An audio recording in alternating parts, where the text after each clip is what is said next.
साथियों नमस्कार। टीचरशिप में आप सभी का एक बार फिर से स्वागत है। साथियों आज के इस वीडियो में सीडीपी का प्रैक्टिस पेपर 3 देखेंगे जो आप सभी की तैयारी हेतु बहुत ही कारगर होगी। दोस्तों ज़रूरी नहीं कि यही क्वेश्चन आएगा, बल्कि इससे आपको क्वेश्चन का पैटर्न पता चलेगा और साथ ही आपके माइंड का एक्सरसाइज भी हो जाएगा। तो चलिए दोस्तों स्टार्ट करते हैं। हमारा पहला क्वेश्चन है, मानव विकास का प्रारंभ होता है। ऑप्शन ए है पूर्व बाल्यावस्था, ऑप्शन बी है उत्तर बाल्यावस्था, ऑप्शन सी है शैशवावस्था और ऑप्शन डी है गर्भावस्था। तो निश्चित रूप से दोस्तों आपने विकास की प्रक्रिया में, मानव की विकास की प्रक्रिया में पढ़ा होगा कि मानव विकास का जो प्रारंभ होता है वो गर्भावस्था के दौरान से ही शुरू हो जाता है। तो याद रखिएगा इसका जो आंसर होगा ऑप्शन डी होगा। आगे बढ़ते हैं। हमारा नेक्स्ट क्वेश्चन है, द कंडीशंस ऑफ लर्निंग पुस्तक के लेखक है। तो याद रखिएगा दोस्तों इसका जो लेखक है, द कंडीशंस ऑफ लर्निंग के पुस्तक के जो लेखक है वो R.M. गेने है। याद रखिएगा R.M. गेने के द्वारा जो है द कंडीशंस ऑफ लर्निंग पुस्तक जो है लिखा गया है। आगे बढ़ते हैं। किशोरावस्था बड़े संघर्ष, तनाव, हमला व विरोध की अवस्था है। यह कथन किसका है? याद रखिएगा ये बहुत ही इम्पॉर्टेंट परिभाषा है दोस्तों। किशोरावस्था पर दिया गया बहुत ही इम्पॉर्टेंट परिभाषा जो स्टैनले हॉल के द्वारा दिया गया है। इसका आंसर ऑप्शन ए होगा। आगे बढ़ते हैं। सूक्ष्म शिक्षण के भारतीय प्रतिमान में कुल कितना समय लगता है? तो याद रखिएगा इसका जो माइक्रो टीचिंग कहते हैं इसे, इसमें जो भारतीय प्रतिमान में 36 मिनट लगता है, जबकि अंतर्राष्ट्रीय में 45 मिनट का होता है। इसको आगे हम भली भांति समझेंगे।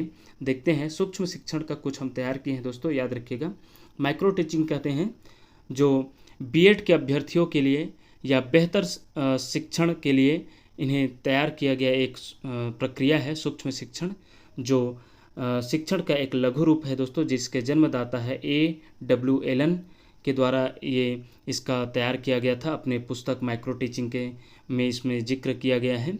तो इनके द्वारा जो बोला गया है सूक्ष्म शिक्षण के लिए, वो सूक्ष्म शिक्षण सभी प्रकार की शिक्षण संबंधी क्रियाओं को छोटे छोटे भागों में विभक्त करना है।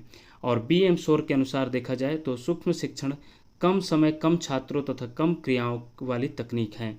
इसका अंतर्राष्ट्रीय प्रतिमान में 45 मिनट है, जबकि भारतीय प्रतिमान में 36 मिनट है। याद रखिएगा।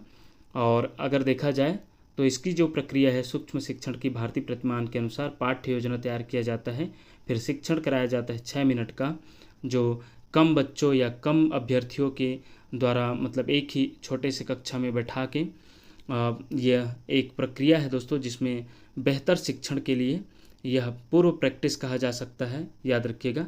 तो फिर 6 मिनट का फीडबैक लिया जाता है। अगर फीडबैक नकारात्मक हुई तो पुनः नियोजन किया जाता है 12 मिनट का, फिर पुनः शिक्षण कराया जाता है 6 मिनट का और पुनः फीडबैक लिया जाता है। इस प्रकार ये प्रक्रिया पूरे 36 मिनट में कंप्लीट होती है। याद रखिएगा। तो ये पूछा जा चुका है दोस्तों, सीटेट में आया हुआ क्वेश्चन है। भारतीय प्रतिमान में सूक्ष्म शिक्षण चक्र का कुल समय 36 मिनट का होता है। याद रखिएगा। आगे देखते हैं। हमारा अगला क्वेश्चन है, सीखने का पठार सीखने की प्रक्रिया के मुख्य अभिलक्षण हैं जो उस स्थिति को प्रकट करते हैं जिसमें सीखने की प्रक्रिया में कोई उन्नति नहीं होती। यह कथन किसका है? तो याद रखिएगा यह कथन जो है रॉस के द्वारा दिया गया कथन है दोस्तों। याद रखिएगा।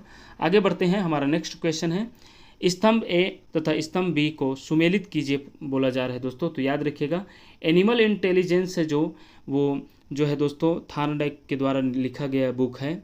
लेखक जो है एनिमल इंटेलिजेंस का जो लेखक है वो थॉर्नडाइक है, इसलिए जो इसका जो सही जोड़ी होगा वो थॉर्नडाइक होगा। अब पुनर्बलन की अनुसूची देखेंगे तो याद रखिएगा पुनर्बलन में अगर देखते हैं साथियों तो जो पुनर्बलन का होगा, स्किनर जो है पुनर्बलन पर काम किए हैं। हालांकि पुनर्बलन का जो सिद्धांत है वो हल के द्वारा दिया गया है, लेकिन इस पर जो काम किए हैं वो स्किनर किए हैं, इसलिए बी का हो जाएगा चौथा। अब देखते हैं सारगर्भिता का नियम। तो इसको यदि हमें नहीं मालूम तो हम अनुकूलन को देख लेते हैं। अनुकूलन का कॉन्सेप्ट जो है पियाजे के द्वारा दिया गया है। इस प्रकार जो बचा हुआ है वो निश्चित रूप से वो गेस्टाल्ट में चला जाएगा।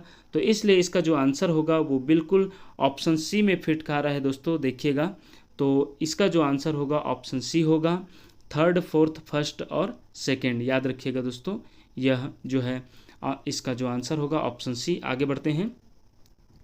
विकास कभी न समाप्त होने वाली प्रक्रिया है। यह कथन विकास के किस सिद्धांत से संबंधित है? तो याद रखिएगा यह कथन जो है वह जो है निरंतरता के सिद्धांत को पर फोकस कर रहे हैं। यह जो कथन है वो निरंतरता का सिद्धांत को बता रहे हैं। आगे बढ़ते हैं।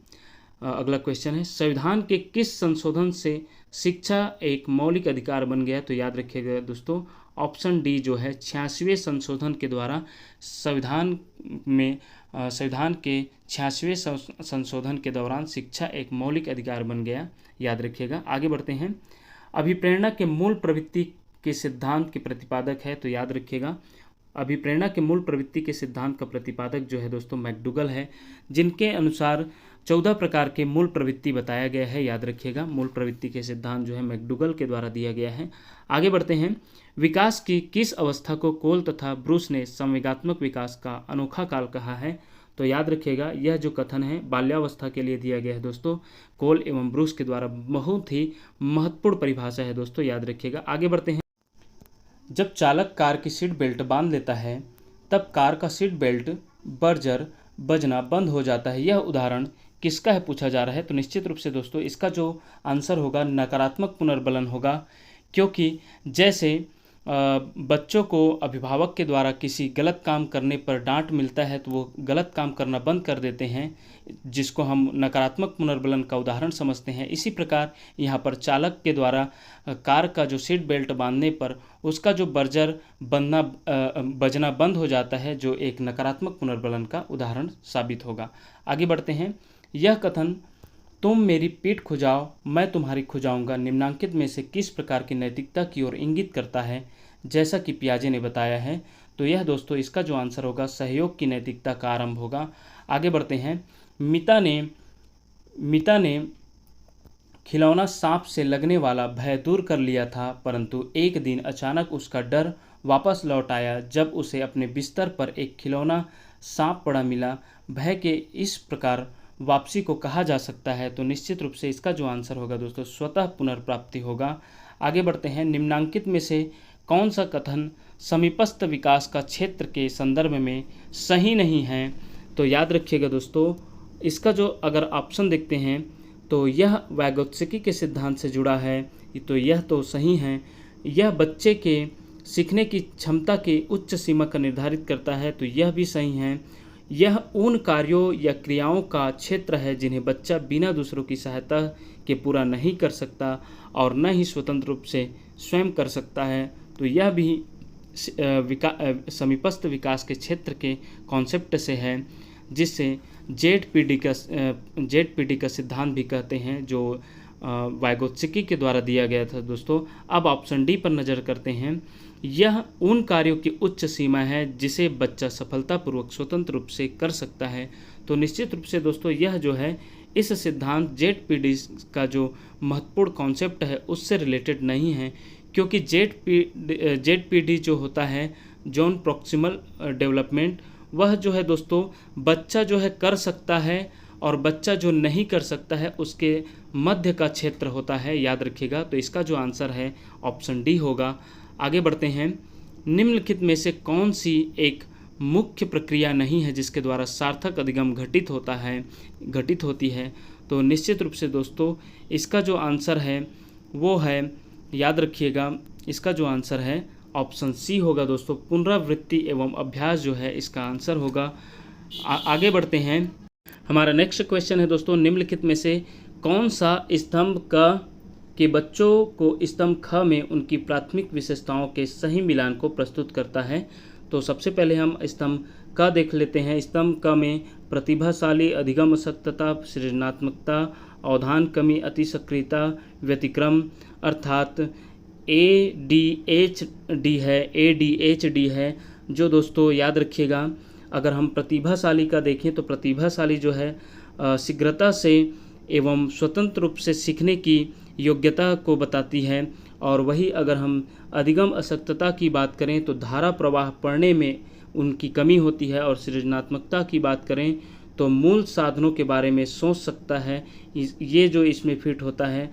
और अवधान कमी, अति सक्रियता, व्यतिक्रम की बात करें, ADH की बात करें तो यह जो है दोस्तों आसानी से विचलित होने की आदत है। तो इसमें जो यह जो ऑप्शन जो इसमें फिट खाता है वो सी है दोस्तों, याद रखिएगा इसका जो आंसर होगा ऑप्शन सी। आगे बढ़ते हैं। सृजनात्मक समस्या समाधान की वह अवस्था जिसमें व्यक्ति असंगत सूचनाओं पर ध्यान नहीं देता उसे कहते हैं। तो इसका जो आंसर है दोस्तों उद्भवन है, याद रखिएगा। बोली जाने वाली भाषा की सबसे छोटी इकाई को क्या कहते हैं? तो याद रखिएगा, बोली जाने वाली भाषा की सबसे छोटी इकाई ध्वनिग्राम फोनिंग्स कहलाता है। याद रखिएगा दोस्तों, फोनिंग्स कहलाता है, या इसी को स्वनिम भी कहते हैं। ध्वनिग्राम को स्वनिम, फोनिंग्स भी कहते हैं। तो ये सब भाषा की सबसे छोटी इकाई है। आगे देखते हैं, निम्न में से किस प्रश्न द्वारा सृजनात्मक चिंतन को सर्वाधिक अच्छे ढंग से अनुमानित किया जा सकता है? तो सृजनात्मकता अर्थात इसे कितने भिन्न तरीकों से हल किया जा सकता है, यही इसका जो आंसर होगा दोस्तों। आगे बढ़ते हैं, सूक्ष्म शिक्षण है पूछा गया है। तो प्रभावशाली शिक्षण, मूल्यांकन शिक्षण, वास्तविक शिक्षण, अश्रेणीयन शिक्षण। तो याद रखिएगा दोस्तों, इसका जो आंसर होगा अश्रेणीयन शिक्षण होगा। आगे बढ़ते हैं, सूची ए तथा सूची बी को सुमिलित कीजिए।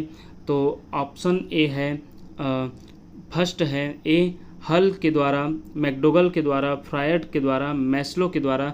तो याद रखिएगा, इसका हम सही ढंग से जानते हैं मैकडोगल का। तो मैकडोगल का तो मूल प्रवृत्ति का और फ्रायड का मनोविश्लेषण सिद्धांत दोनों आमने सामने हैं दोस्तों। जबकि यहाँ पर अगर हल का देखा जाए तो हल का होता है प्रणोद अवकलन सिद्धांत और मैस्लो का होता है आवश्यकता का सिद्धांत। तो निश्चित रूप से जो इसका आंसर होगा, याद रखिएगा, ऑप्शन सी इसका आंसर होगा दोस्तों, याद रखिएगा। आगे बढ़ते हैं, निम्न में से कौन सी शिक्षण विधि प्रजातांत्रिक नहीं है? तो इसको सभी जानते हैं दोस्तों, व्याख्यान विधि जो है प्रजातांत्रिक नहीं है। बाकी सामूहिक परिचर्चा, प्रोजेक्ट विधि, सहभागी विधि, यह सभी शिक्षण विधि के लिए प्रजातांत्रिक है, बहुत कारगर है, याद रखिएगा। शैक्षिक उद्देश्यों के ब्लूम के वर्गीकरण के भावात्मक पक्ष से निम्न में से कौन सा स्तर संबंधित नहीं है? तो याद रखिएगा दोस्तों, इसका जो आंसर होगा ऑप्शन ए होगा, ज्ञान जो है इससे संबंधित नहीं है। आगे बढ़ते हैं, निम्न में से कौन सा शिक्षण का स्तर नहीं है? तो याद रखिएगा, शिक्षण का जो स्तर बताया गया है दोस्तों वह 3 प्रकार के होते हैं, अवबोध स्तर, स्मृति स्तर और परावर्ती स्तर, जिसे चिंतन स्तर भी कहते हैं। और नहीं है तो अभिप्रेरणा स्तर जो है इसका आंसर होगा, याद रखिएगा। आगे बढ़ते हैं, अधिगम प्रक्रिया उद्दीपन खाली स्थान के बीच की संगति है। तो याद रखिएगा, इसका जो आंसर होगा ऑप्शन डी होगा, अनुक्रिया जो है इसका आंसर होगा दोस्तों। आगे बढ़ते हैं, निम्न में से कौन सी शिक्षण विधि प्रगतिवादी सिद्धांतों पर आधारित है? तो याद रखिएगा दोस्तों, इसका जो आंसर है आगमन होगा। आगमन विधि जो है प्रगतिवादी सिद्धांतों पर आधारित है, जो उदाहरणों द्वारा पहले उदाहरण प्रस्तुत किए जाते हैं इस विधि में। तो इसका जो आंसर है दोस्तों ऑप्शन बी होगा। आगे बढ़ते हैं, नाटकीय खेल के बारे में निम्नांकित में से कौन सा कथन सही नहीं है पूछा गया है, जिसमें यह खेल सक्रिय खेल का एक प्रकार है, यह स्वांग रचना खेल के नाम से भी जाना जाता है, इसमें प्रत्यक्ष व्यवहार समाहित होती है। ये तीनों सही है दोस्तों, लेकिन इसका जो नहीं है पूछा गया है, इसलिए ऑप्शन डी, यह हमेशा पुनरुत्पादक होता है, यह इसका गलत है। इस जो नाटकीय खेल के बारे में गलत है, इसलिए इसका आंसर जो है सही नहीं पूछा गया है, इसलिए इसका आंसर ऑप्शन डी होगा। गणितीय गणना संबंधी अक्षमता एक प्रकार है, तो यह दोस्तों अधिगम अक्षमता का प्रकार है, इसलिए इसका आंसर जो है ऑप्शन बी होगा। निम्नांकित में से कौन सा कथन मस्तिष्क के ब्रोका क्षेत्र के संदर्भ में सही नहीं है पूछा गया है? तो निश्चित रूप से दोस्तों इसका जो आंसर होगा ऑप्शन डी होगा, यह शब्दों के अर्थ समझने में मदद करता है, यह सही नहीं होगा। आगे बढ़ते हैं, निम्नलिखित में से किस दृष्टिकोण की यह मान्यता है कि बाल विकास एक सतत प्रक्रिया नहीं है? तो याद रखिएगा दोस्तों, यह पियाजे का संज्ञानात्मक विकास का सिद्धांत है, जिसके अनुसार बाल विकास एक सतत प्रक्रिया नहीं है, बल्कि संज्ञानात्मक विकास के आधार पर इन्होंने बताया है कि बच्चे जो है करके सीखते हैं, इसलिए इसका जो आंसर होगा ऑप्शन ए होगा, जो बाल विकास एक सतत प्रक्रिया नहीं है बताया गया है पियाजे के अनुसार। इस प्रकार दोस्तों आज हमने महत्वपूर्ण 30 प्रश्नों का संग्रह लेकर आए थे, वो भी CDP का। इस प्रकार दोस्तों आज हमने ये 30 प्रश्नों का संग्रह देखा। आने वाले वीडियो में एक नए टॉपिक के साथ उपस्थित होंगे, तब तक के लिए देखते रहिए आपका अपना चैनल टीचरशिप। धन्यवाद साथियों।